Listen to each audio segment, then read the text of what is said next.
this relay snapped.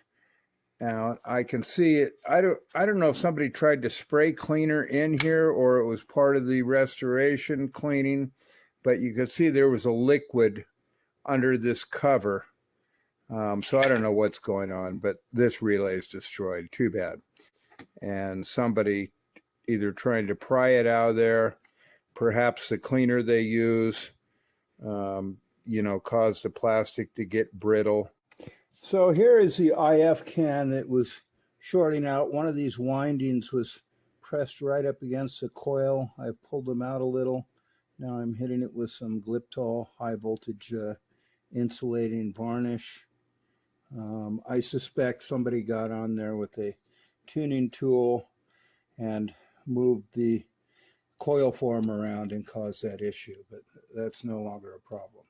And it was completely causing the receiver to drop out when you were trying to align it. And then if you move the coil into just the right position, you could get the receive back. But once again, that problem is rectified. I'll go ahead and reinstall the RF shield. And then I've put some hardware into this broken relay. It's fractured. I was going to put some epoxy on there, but it's got this residue of, not so sure the epoxy would hold. This should hold. However, ideally, get a new relay, I believe. So now I'm looking at the minus 25 volt bias supply. Once again, it's supposed to be 25 volts. And it's got a diode and a resistor network and a capacitive feed. I don't know if you can see that. Another not soldered joint just sitting here, kind of creating static, not at all soldered. The whole radio is like this. I've never ever seen anything like this. So, you know, I could tell this was a newer style resistor. It was a formed case, even though it's a carbon comp.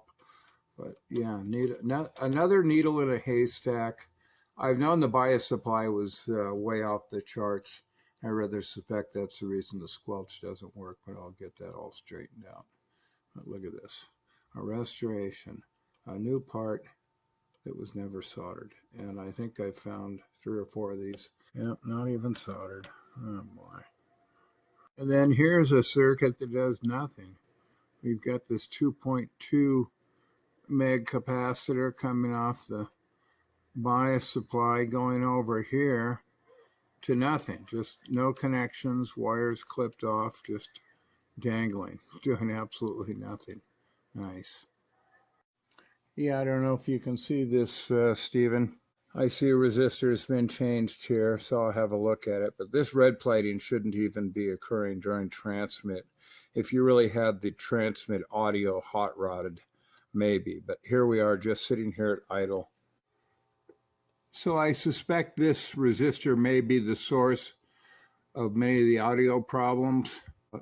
This is a 47 ohm resistor. As you can see, it's been recently replaced, as well as this capacitor. The capacitor is close to the proper value and the polarities are correct. However, this 47 ohm resistor is supposed to be a 220 ohm resistor. So yeah, we're gosh darn, about 4 times off on the value there. Whether or not that's what's causing all the problems, I don't know. I'm just just about every part that I go through that's been changed is wrong. So just one issue at a time. It all started out with power supply issues, no receive issues, miswired. High voltage supply was not where it was supposed to be. Wrong tubes installed, wrong taps off the high voltage supply. Just I can't understand why anybody would do this. I know it didn't come from the factory this way. I've never seen in my 50 years of fixing stuff, actually longer, this type of debauchery. Okay. Sorry about the not steady hand. Here is the proper 220 ohm resistor installed. and the radio's been running for a while, and you can see that has eliminated this red plating issue. The red plating was so hot that this Sylvania, yellow silk screen is actually burned on the top where it's closest to the plate structure, that was completely and totally turning red at idle. I have no idea what is going on with this thing.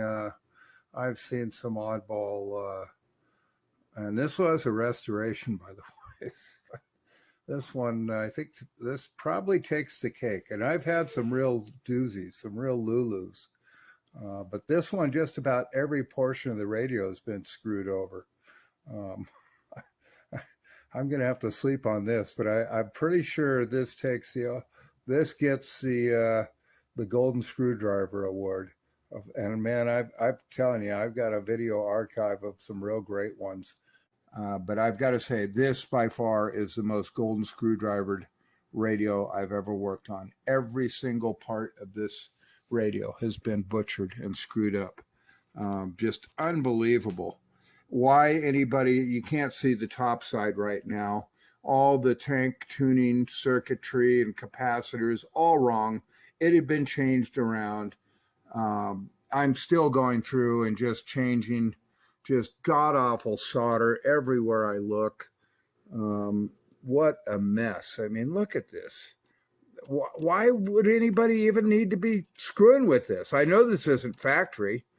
Unless they sold this as a kit and somebody built it at home, I have never seen such atrocious workmanship. I don't know who to blame it on. I can pretty much safely say it's not the factory, but just all kinds of crappy solder everywhere I look. I'm finding loose parts. I've literally got to go through every single stinking solder connection on this radio. Just unbelievable. This relay being cracked, wrong tubes, wrong parts, miswired parts. I mean, it just, where does it end? Every time I think I'm just about done, I find something else. So I have no idea what they've done here, Stephen. I've got two schematics. The DEMCO Super Satellite uses the same exact transmitting scheme. And then I've got the schematic for your DEMCO STAR. This pink wire here is supposed to go through a capacitor, which it now does. It wasn't before. It was going right to this capacitor. They've got this capacitor across this trimmer. I'm guessing this may be the wrong value trimmer. Why they've even changed it out, I have no idea. Same thing, they've got another capacitor across a trimmer here that is not shown on the schematic. And then if you look at this super crappy soldering job here, this coax, this goes to the transmit receive relay. Totally wrong. It's supposed to go to the end of this tank coil here, not through a capacitor. You can see the soldering is so bad, I probably don't even need to unsolder it. You probably just wiggle it around and it'll pop right off. But I have no idea what, whether we got somebody senile, whether this was done a long time ago, but this is all wrong. Everything, I've got two schematics here showing this diagram. This is so wrong. I don't know who the hell could do this. Whether or not they even know how to read a schematic, I don't know. But yeah, I'm suffering some very weak output on the transmitter, and this is the reason why.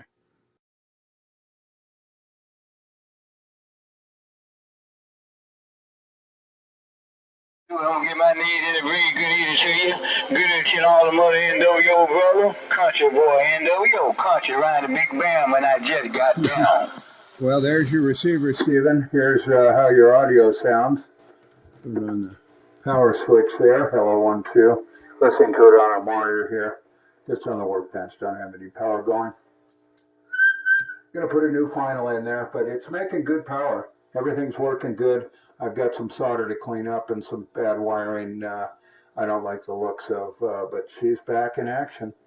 Welcome to. All right, you guys, this is the first time I've had this DEMCO STAR on the air. It's got all the covers off, but even with the covers on, it's got wood sides, so I don't know how well RF shielded it is. How copy? Hey, is that the wiki rack in the big room model? Yeah, it is. First time I've keyed up this DEMCO STAR. I'm guessing it's about a 1970 vintage tube radio. Right on, wiki rack. Yeah, you're making noise. Hey, Frank, whatever, hey. It's just a tad bit on the muffly side. Just a tad. It sounds pretty good, but it sounds like, it sounds a little like muffled, like, the microphone's too close to your mouth. But, I mean, you know more than I do, but, I mean, usually when you key up and I hear you down here, you sound way better, but you sound pretty good. All right, I backed the mic down. And it's got old tubes in it. I guess I'll have to talk to the owner about putting some good tubes in it.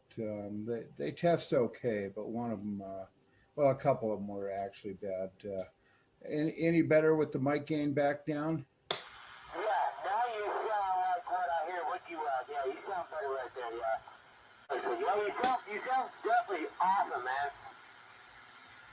All right, well, thanks, bank robber. All right, well, thanks for the radio check. You're the first to hear it. When it arrived here, I plugged it in. It started smoking. I don't know when the last time this thing was on air. It looks like it's been a long time. It had all the wrong people inside, you know, trying their whatever, using this radio as a guinea pig or something. Hey, Wiki Wag, it sounds way better if I flip the switch. Yeah, if I change my antenna switch, things sounds great. Right around my house. You know that, right? All right, Today. Well, thanks. Hey, it's working real well. Right on the red. Yeah, when you key that thing up, it's right on the red. It might receive. Ain't no doubt about it. But yeah, I hear it loud and proud. Ain't no doubt about that. Definitely got audio. Pterodactyl said so. Just wanted to let you know. It's working. Break, break, break.